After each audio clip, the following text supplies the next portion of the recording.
70 की उम्र में बिजनेस।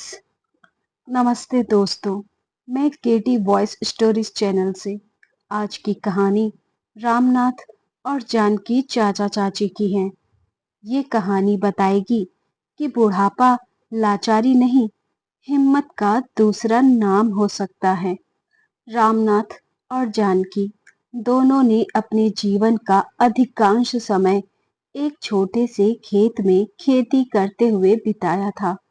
रामनाथ और जानकी के 3 बच्चे थे। 2 बेटे सुरेश और विनोद और एक बेटी सुमन।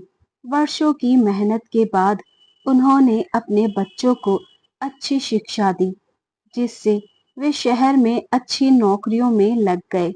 बुढ़ापे में रामनाथ और जानकी के जीवन में बच्चों से मिलने की उम्मीद ही उनकी सबसे बड़ी खुशी थी। लेकिन जब बच्चे शहर गए तो वे धीरे धीरे अपने माँ बाप से दूर होते चले गए। सुरेश और विनोद ने शादी कर ली और अपने परिवारों के साथ शहर में बस गए। सुमन की भी शादी हो गई और वह अपने ससुराल चली गई। समय बीतता गया और रामनाथ और जानकी धीरे धीरे अपने गांव में अकेले रह गए। शुरू शुरू में बच्चे कभी कभार फोन कर लिया करते थे, लेकिन धीरे धीरे यह सिलसिला भी कम होता गया। रामनाथ का शरीर अब पहले जैसा नहीं रहा था। खेत में काम करना भी मुश्किल हो गया था। जानकी की आंखों की रोशनी कमजोर पड़ चुकी थी और वह घर के छोटे मोटे काम भी ठीक से नहीं कर पाती थी।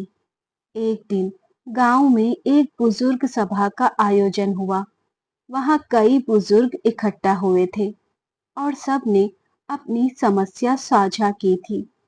किसी के बच्चे उन्हें छोड़ गए थे, तो किसी को बूढ़े होने के कारण घर में बोझ समझा जाता था। रामनाथ और जानकी ने भी अपनी आप बीती सुनाई, लेकिन वहां एक बुजुर्ग महादेव ने एक बात कही जो रामनाथ के दिल में गहराई से उतर गई। महादेव ने कहा, बुढ़ापा उस पेड़ की तरह होता है जो खुद अपने पैरों पर खड़ा रहकर अपने साए में दूसरों को पनाह देता है। पर अगर पेड़ दूसरों की उम्मीद में जिंदा रहे तो वह सूख जाता है।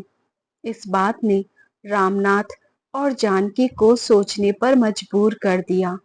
उन्होंने अब तय किया कि वे अपने बच्चों की उम्मीद छोड़कर अपनी जिंदगी को अपने तरीके से जिएंगे। एक दिन रामनाथ ने गांव के मुखिया से बात की और अपने खेत के एक हिस्से को गांव के छोटे किसानों के बीच बांटने का निर्णय लिया, ताकि जो लोग बिना जमीन के थे वे उस पर खेती कर सके। उसके बदले में उन्होंने यह शर्त रखी कि जो भी इस जमीन पर खेती करेगा वह अपनी फसल का थोड़ा हिस्सा उन्हें देगा। यह सौदा गांव के लोगों के लिए भी फायदेमंद था और इस तरह रामनाथ और जानकी के घर में फिर से अनाज और सब्जियां आने लगी। वही जानकी ने भी घर के पुराने कपड़ों से कंबल और चादरें बनाने का काम शुरू कर दिया। वह गांव की औरतों को सिखाने लगी कि कैसे पुराने कपड़ों से कुछ नया बनाया जा सकता है। धीरे धीरे जानकी का यह काम गांव में मशहूर हो गया और लोग उनके पास पुराने कपड़े लाने लगे ताकि वह उनसे नए कंबल बना सके। इस काम से जानकी का मन भी लगा रहता और कुछ पैसे भी मिलने लगे। अब रामनाथ और जानकी अपने बुढ़ापे में आत्मनिर्भर हो गए थे। वे खुश थे क्योंकि उन्होंने अपने जीवन का उद्देश्य फिर से खोज लिया था। गांव में उनकी इज्जत और बढ़ गई थी।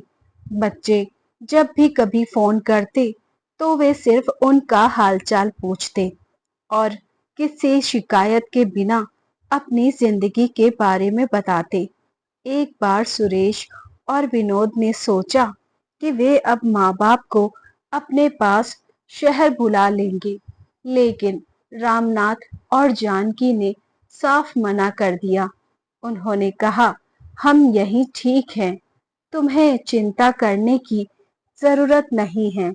हमें हमारे गांव और हमारी जिंदगी से प्यार है।